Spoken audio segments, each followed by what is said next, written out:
നമസ്കാരം, ഞാൻ ഡോക്ടർ ബാലചന്ദ്രൻ. ഞാൻ തിരുവനന്തപുരത്തെ ഞങ്ങളുടെ സ്ഥാപനമായ ഭാരതീയ വാസ്തു ജ്യോതിഷ പഠനശാലയുടെ കീഴിൽ പലതരം ആത്മീയ പഠനങ്ങൾ നടത്തുന്നുണ്ട്.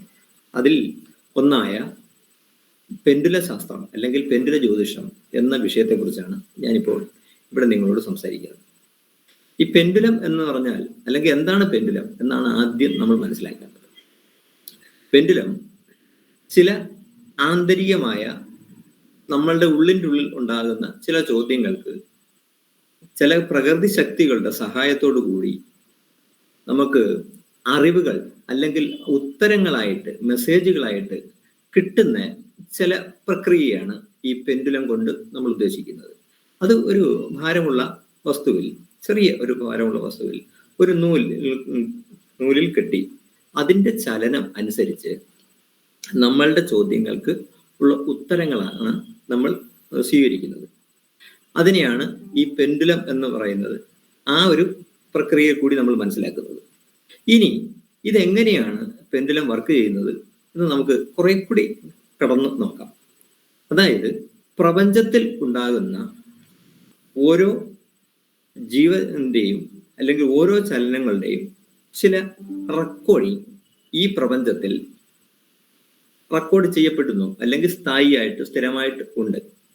ഇത് പലപ്പോഴും മനുഷ്യനോ മറ്റ് ജീവികൾക്കോ വേണ്ട സമയങ്ങളിൽ മെസ്സേജുകളായിട്ട് പാസ് ചെയ്യപ്പെടാറുണ്ട്. അത് ഇവർ അറിഞ്ഞുകൊണ്ടാകണമെന്നില്ല, പക്ഷെ ഇവർക്ക് ഒരു പിറകിൽ നിന്നൊരു ശക്തി ഇവരെ ഫോഴ്സ് ചെയ്യുന്നതായിട്ട് പലപ്പോഴും അനുഭവപ്പെടും. ഇത് പറയാൻ കാരണം, പ്രത്യേകിച്ച് വെസ്റ്റേൺ സയൻസ് പറയുന്നത്, ഒരു വ്യക്തിക്ക് ഒരു ഗാർഡിയൻ ഏഞ്ചൽ ഉണ്ടാവും, അതുപോലെ തന്നെ ഒരു സ്പിരിറ്റ് ഗൈഡും ഉണ്ടാവും. ഈ സ്പിരിറ്റ് ഗൈഡും ഗാർഡിയൻ ഏഞ്ചലും ഒരു വ്യക്തിയുടെ ജീവിതം തുടങ്ങുമ്പോൾ മുതൽ, ഭൂമിയിൽ എത്തുമ്പോൾ മുതൽ അയാളുടെ മരണം വരെ അയാളെ അനുഗമിക്കുന്നതാണ് ഈ പറഞ്ഞ ഈ ദൈവിക ചൈതന്യങ്ങൾ. ഇതിനെ ആണ് പലപ്പോഴും നമുക്ക് ഇൻറ്റ്യൂറ്റീവ് പവർ എന്ന് പറയുന്നത്. നമുക്ക് ഉള്ളിൻ്റെ ഉള്ളിൽ തോന്നിച്ച് വരുന്ന ചില കഴിവുകളാണ്. പെൻഡുലം ഇതെങ്ങനെയാണ് വർക്ക് ചെയ്യുന്നതെന്ന് ചോദിച്ചു കഴിഞ്ഞാൽ, നമ്മളുടെ ചോദ്യങ്ങൾക്ക് ഇത്തരത്തിലുള്ള മെസ്സേജുകളെ ഡൗൺലോഡ് ചെയ്ത് നമ്മളിലേക്ക് എത്തിക്കുന്നത് ഈ പെൻഡുലത്തിൻ്റെ ചലനം അനുസരിച്ചാണ്. പെൻഡുലത്തിന്റെ ചലനം എന്ന് പറയുമ്പോൾ ഇവിടെ നമ്മൾ സിസ്റ്റമാറ്റിക്കായിട്ട് ചില കാര്യങ്ങൾ ഇന്ന രീതിയിൽ ചലിച്ചാൽ ഇന്നതായിരിക്കും, വേറൊരു രീതിയിൽ ചലിച്ചാൽ അതിൻ്റെ ഫലം മറ്റൊന്നായിരിക്കും, അല്ലെങ്കിൽ ചലനമില്ലാതെ പെൻഡുലം സ്ഥിരമായി ഒരു ഭാഗത്ത് നിൽക്കുകയാണെങ്കിൽ അത് നമ്മളുടെ ജ്യോതിഷത്തിലും മറ്റും പറയുന്ന പോലെ ആരൂഢം മറയുക എന്ന് പറയുന്ന ഒരു കൺസെപ്റ്റ് ഉണ്ട്. അത് അത്തരത്തിൽ അത് ചിലപ്പോൾ പലപ്പോഴും നമ്മളുടെ ഊർജ ലെവലിൽ ഉണ്ടാവുന്ന ഒരു പ്രത്യേകതയാണ്. അത് നമ്മളുടെ സകല ഐശ്വര്യങ്ങളെയും സ്റ്റോപ്പ് ചെയ്ത് കൊണ്ട് വരുന്ന ഒരവസ്ഥയാണ്. ഇതൊക്കെ നമ്മളുടെ മുന്നോട്ടുള്ള പ്രയാണത്തെ പലപ്പോഴും ദോഷകരമായി ബാധിക്കുന്ന ഒന്നാണ്. ഇങ്ങനെയുള്ള കാര്യങ്ങളെ ശരിയായ രീതിയിൽ നമുക്ക് മനസ്സിലാക്കാനും അതിനനുസരിച്ച് അതിൻ്റെ പരിഹാരം എന്താണെന്ന് നോക്കാനും ഒക്കെ കഴിയുന്ന ഒരു വിഷയമാണ് ഈ പെൻഡുലം അല്ലെങ്കിൽ പെൻഡുല ശാസ്ത്രം. പെൻഡുല ശാസ്ത്രം പഠിക്കുന്നതനുസരിച്ച് അത് എതിനൊക്കെ ഉപയോഗിക്കാം എന്ന് നോക്കിയാൽ പല കാര്യങ്ങൾക്കും നമുക്ക് ഉപയോഗിക്കാം. അതിലൊന്നെന്ന് പറയുന്നത് ജ്യോതിഷപരമായിട്ട് നമുക്ക് ഉപയോഗിക്കാം. ജ്യോതിഷപരമായിട്ട് ഉപയോഗിക്കുക എന്ന് പറയുമ്പോൾ ഒരാളുടെ ഭാവി എന്താണ്, അല്ലെങ്കിൽ അയാളുടെ വിദ്യാഭ്യാസത്തിന്റെ നേട്ടങ്ങൾ എന്താണ്, അല്ലെങ്കിൽ വിദ്യാഭ്യാസത്തിൽ കൂടി അയാൾക്ക് എവിടം വരെ അത് എങ്ങനെ അതിൻ്റെ വിജയത്തിലേക്ക് എത്താൻ കഴിയും, ഉദ്യോഗപരമായിട്ട് എങ്ങോട്ട് പോകാൻ കഴിയും, അല്ലെങ്കിൽ മറ്റൊരു വിദേശ യാത്രയ്ക്ക്, ഇങ്ങനെയുള്ള ഒരുപാട് കാര്യങ്ങൾ ജ്യോതിഷത്തിൽ പ്രതിപാദിക്കുന്നത് വളരെ ആ ഒരു കഴിവ് കൂടി ഉണ്ടെങ്കിൽ ഈ പെൻഡുലം വെച്ച് വളരെ പെട്ടെന്ന് നമുക്ക് കാര്യങ്ങൾ മനസ്സിലാക്കാൻ കഴിയും. പിന്നൊന്ന്, ഈ പെൻഡുലം എങ്ങനെ ശാസ്ത്രീയമായിട്ട് നമുക്ക് ഉപയോഗിക്കാം, ഉൾക്കൊള്ളാം എന്ന് പറയുന്നതിന് വേറൊരു തലം കൂടി നമുക്ക് പറയാം. അതായത് മനഃശാസ്ത്രപരമായി ഇതിനെ നമുക്ക് ഇതിനെ സ്വീകരിക്കുകയാണെങ്കിൽ അവിടെ മാനസികാവസ്ഥയിൽ നമുക്ക് ശരിക്കും എന്താണ് ബോധമനസ്സ്, ഉപബോധ മനസ്സ്, അബോധ മനസ്സ് 3 വിഭാഗങ്ങൾ അല്ലെങ്കിൽ 3 തലത്തിലാണ് നമ്മളിൽ കുടികൊള്ളുന്നത്. ഇത് ബോധമനസ്സ് എപ്പോഴും പ്രപഞ്ചവുമായിട്ട് നേരിട്ട് സംവദിക്കാനും അവിടുന്ന് മെസ്സേജുകൾ സ്വീകരിക്കാനും അതനുസരിച്ച് പ്രവർത്തിക്കുവാനുമാണ് നമ്മളെ പ്രാപ്തരാക്കുന്നത്. അതിന് ബോധമനസ്സിന് സഹായികളായി നിൽക്കുന്നത് പഞ്ചേന്ദ്രിയങ്ങളാണ്. ഈ പഞ്ചേന്ദ്രിയങ്ങൾ നമുക്കറിയാം, ഈ മൂക്കായാലും നാക്ക്, കണ്ണ്, ചെവി, ഇത്തരത്തിൽ ആണ് ഇതിന്റെ പ്രവർത്തനങ്ങൾ. നേരിട്ട് കാണുന്ന വസ്തുക്കളെ ഒരു പ്രോസസ്സിൽ കൂടി നമ്മളുടെ തലച്ചോറ് അതിനെ സ്വീകരിക്കുകയും അതിനനുസരിച്ച് പ്രവർത്തിക്കുകയും ആണ്. അപ്പോൾ ഈ ബോധമനസ്സാണ് ഇതിന് ആധാരമായി നിൽക്കുന്നത്. എന്നാൽ ബോധമനസ്സിൽ വരുന്ന കാര്യങ്ങൾ കുറെ കഴിയുമ്പോഴത്തേക്ക് അത് ഉപബോധ മനസ്സിലേക്ക് എത്തിപ്പെടും. അതായത് ഉപബോധ മനസ്സാണ് അല്ലെങ്കിൽ സബ് കോൺഷ്യസ് മൈൻഡാണ് എപ്പോഴും നമ്മൾക്ക് കൂടുതൽ ശക്തി പകരുന്നതും ഒരു വ്യക്തി കൂടുതൽ ജീവിക്കുന്നതും ഉപബോധ മനസ്സിൽ കൂടിയാണ്. അതുകൊണ്ടാണ് ഉപബോധ മനസ്സിന്റെ ശക്തി അല്ലെങ്കിൽ power of sub conscious mind എന്നൊക്കെ പറയാൻ കാരണം. അപ്പം ഞാൻ ആദ്യത്തെ ഒരു കാര്യം പറഞ്ഞത്, ബോധമനസ്സും പഞ്ചേന്ദ്രിയങ്ങൾ തമ്മിലുള്ളത് ശരിക്കും ബോധതലങ്ങൾ ആയതുകൊണ്ട് അവിടെ യുക്തിക്ക് വളരെ പ്രാധാന്യമുണ്ട്. അത് നമ്മൾ ഓരോരുത്തരും മനസ്സിലാക്കേണ്ടത്. യുക്തി അധിഷ്ഠിതമാണ് ബോധമനസ്സിന്റെ പ്രവർത്തനം. എന്നാൽ നമ്മൾ ഈ പെൻഡുല ശാസ്ത്രം എന്ന് പറയുന്നത് യുക്തി അധിഷ്ഠിതമോ അല്ലെങ്കിൽ ബോധമനസ്സിന്റെ പ്രവർത്തനമോ അല്ല. ഇത് സബ് കോൺഷ്യസ് മനസ്സിലേക്ക് കൊണ്ടുവരുന്നതാണ്. അല്ലെങ്കിൽ ഉപബോധ മനസ്സുമായിട്ട് ബന്ധപ്പെട്ട്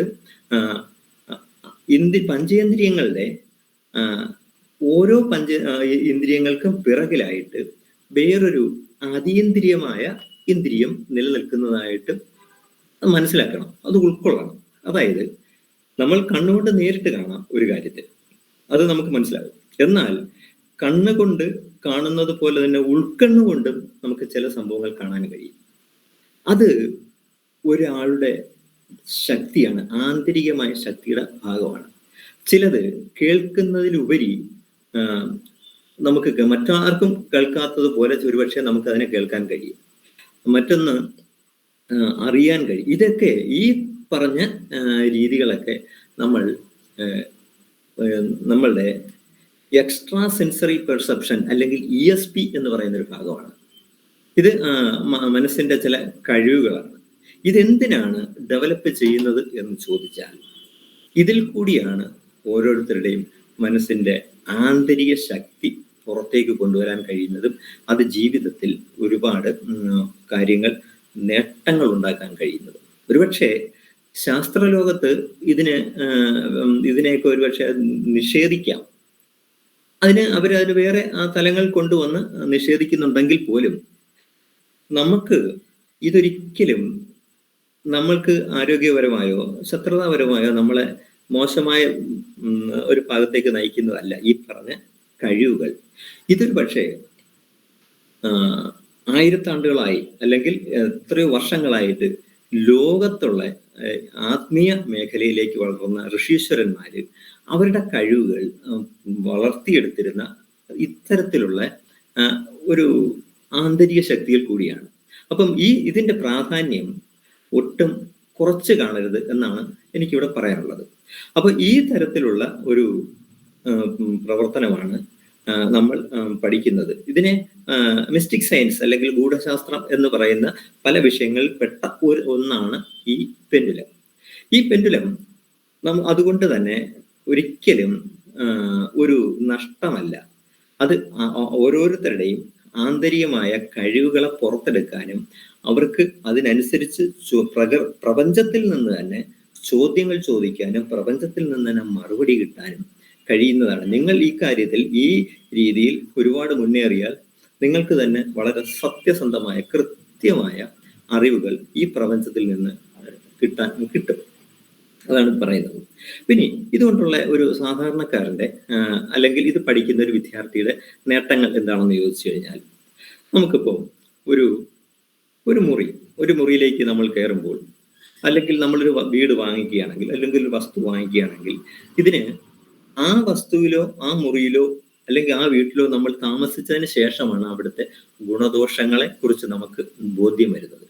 നമുക്ക് ഒരുപക്ഷെ ബാഹ്യമായ കുറെ കാര്യങ്ങൾ മറ്റുള്ളവർ പറഞ്ഞോ അല്ലെങ്കിൽ നമുക്ക് കണ്ടോ മനസ്സിലാക്കാം.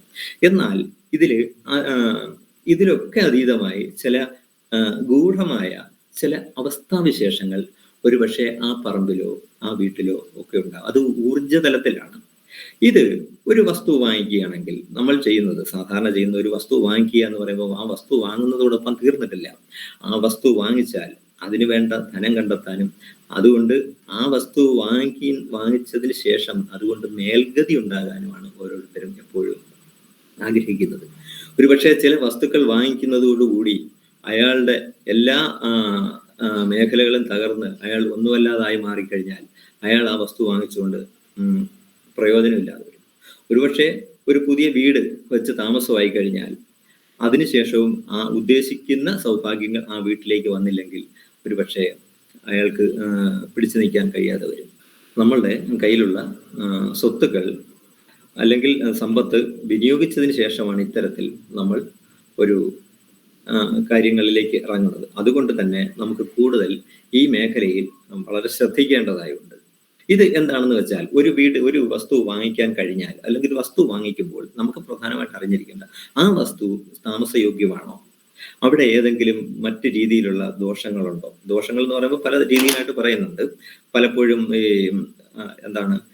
ഭാഗ്യം ഉണ്ടാകാത്തത് ചില സ്ഥലത്ത് യുദ്ധഭൂമി, ശാപഭൂമി എന്ന് ജ്യോതിഷത്തിലൊക്കെ പല കാര്യങ്ങൾ പറയുന്നുണ്ട്. ഇത് കണക്ക് ഭാഗ്യം കെട്ട ചില ഭൂമികളാണെങ്കിൽ അവിടുത്തെ താമസം ശരിയാകത്തില്ല.